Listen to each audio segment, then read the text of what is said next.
Hello everyone. I've been asked to do a tutorial on bookkeeping because it's something that I've done for about 30 years. But during lockdown, I think a lot of small businesses have struggled and they realise that they're, they're paying their accountants to do something that they could probably do initially, and then the accountant just does the last little bits like claiming your subsidies and things like that. So I just thought I'd show you um, how to do it and some tips. So there are lots of, if you're VAT registered, there are lots of packages, software that you can get to help you that will do the VAT calculations for you. I've used QuickBooks, but I know Sage do one, and but you do pay quite a lot of money to sort of keep it going. You have to renew it every year, but you get updates and it helps you with payroll, which is something that I don't really do, just on a small scale.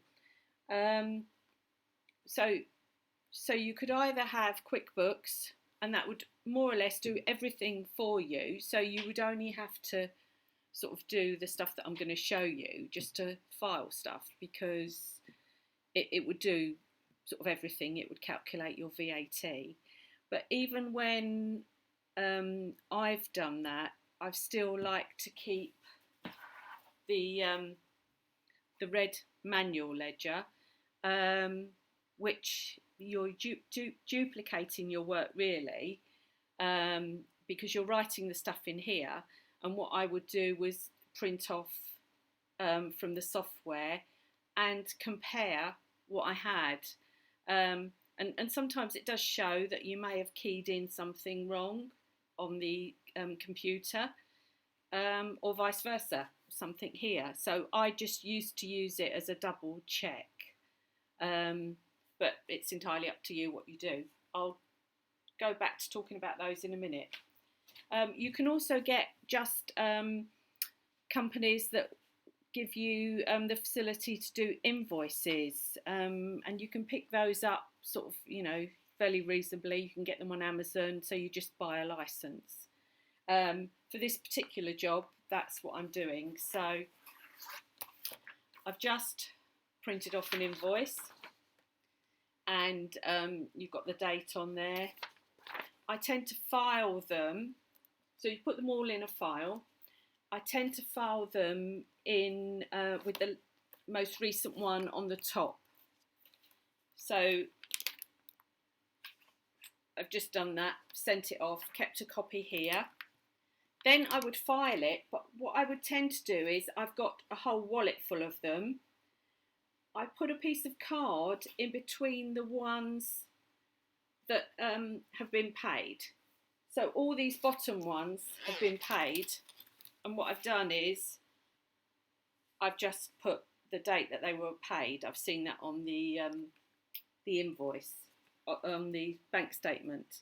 But you don't have to do that. But I think if someone asks you a question, it's there in front of you, and you just don't have to log on to the bank. So I put a card in between the ones that haven't been paid. So I've got 4 there that haven't been paid. This one I've just produced, so I'm going to put that on the top because it's the latest one. And then as soon as I get notification of a payment, I will take that out of there and slip it in the back of the wallet. So these are all your sales invoices. So then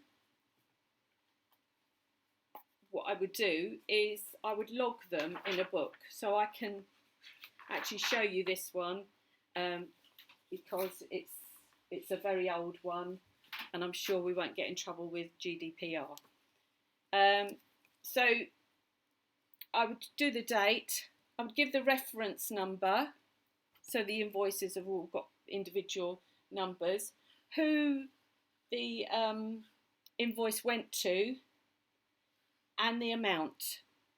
And then in this column, I would put when they've paid as well as in here. I know it's duplicating a lot of work, but if someone looked at this, they could see it was paid, or they could go on the bank statement or here. So that's your sales invoices. If you're VAT registered, you would have a bigger ledger book, and you would have to break down the cost, and the invoice would do that for you, and I work it out manually as well. So you do the total of the invoice there, the VAT, the net amount, which is these two added together, you get that, and again the paid column. So, and I would do a whole page for each month. So that's sales invoices out the way. I hope that helps. Now we've got expenditure receipts or bills or invoices for supplies. So you'll always have more of these, because whether you're a hairdresser or builder, anything, one invoice that you put in probably relates to 3 or 4 different materials. You would have your, if you're a hairdresser, you would have your products, you would have your work, you may have some fuel in there, you may have some car parking, yeah, and I suppose some of you may charge for electricity, so there may be that element in there. So for one of your sales invoices, you could have a handful of bills relating to that. So that's why there tends to be always more of those.